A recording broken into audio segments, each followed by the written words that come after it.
आप देख रहे हैं समय न्यूज, आवाम की आवाज। होटल रियांश गोल्ड तखतपुर में आयोजित भागवत कथा के तीसरे दिन व्यासपीठ विजय शंकर मेहता ने भक्त प्रहलाद चरित्र, भरत चरित्र, पृथु चरित्र, हिरण्यकश्यप वध, नरसिंह अवतार, समुद्र मंथन का वर्णन किया।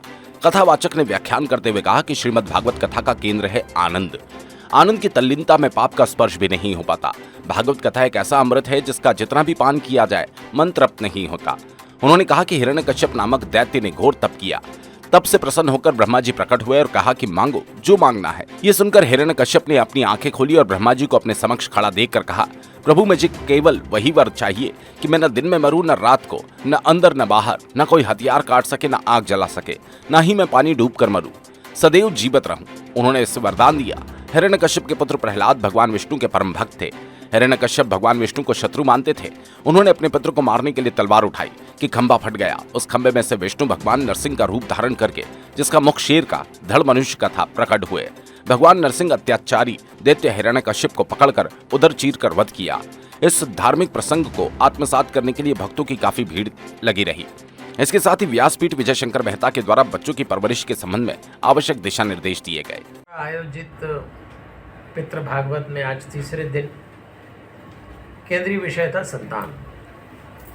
आज जो प्रसंग थे उन प्रसंगों के माध्यम से भागवत ने संदेश दिया है कि संतानों को शिक्षा तो अच्छी देना ही है, लेकिन संस्कार भी देना चाहिए।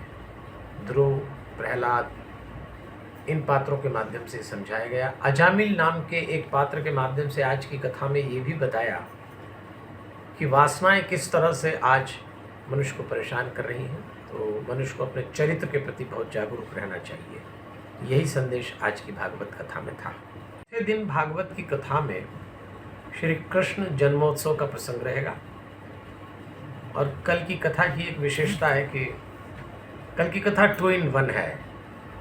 कल कृष्ण कथा के पहले राम कथा भी आएगी और फिर उसके बाद कृष्ण जी का जन्म होगा और जन्मोत्सव मनाया जाएगा। तो गोविल परिवार द्वारा जिस भव्य पैमाने पे ये कथा हो रही है, मुझे लगता है कल कृष्ण जन्मोत्सव में बहुत सुंदर सुंदर दृश्य और संदेश मिलेंगे।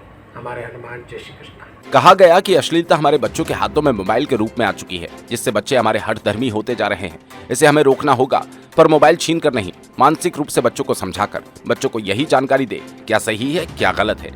कथा का श्रवण करने भक्तों की भारी भीड़ होटल रियांश गोल्ड पहुंच रही है। गोयल परिवार जो यहाँ पर आयोजन किए हैं, इन्होंने अपने परिवार के पूर्वजों के निमित्त इस कार्यक्रम को तो किया ही है, लेकिन आसपास के क्षेत्रवासी, नगरवासी इस कथा श्रवण से बहुत ही प्रेरित हो रहे हैं। इस समाज का, इनके परिवार के जनों का इस क्षेत्र में बहुत ही उल्लेखनीय योगदान रहा है। अनेक जन कल्याणकारी कार्यक्रम भी किए हैं और इसी के अनुरूप इतना बड़ा इन्होंने बृहत जो कार्यक्रम किया है, विद्वान पंडित विजय शंकर मेहता जी का कथा श्रवण करने का लाभ इस अंचल को प्राप्त हुआ है। उसके लिए इस परिवार को हम सभी जो इस कथा श्रवण का लाभ ले रहे हैं वो साधुवाद देते हैं और इनके पूर्वजों के स्वर्ग में शांति पूर्वक स्थान प्राप्त करने की हम प्रार्थना भी करते हैं। इसी बीच गोयल समाज के द्वारा पुस्तक का विमोचन व्यासपीठ विजय शंकर मेहता जी के द्वारा किया गया। इस पुस्तक में गोयल समाज के इतिहास का संपूर्ण विवरण है। से भागवत हो रहा है तखतपुर रियांश गोल्ड में। आज तीसरा दिन हुआ है, कल चौथा दिन कृष्ण जन्मोत्सव का है। जो अधिक से अधिक संख्या में लोग पधारे उसके लिए धन्यवाद, और कल अधिक से अधिक और पधारे उसके लिए साथी।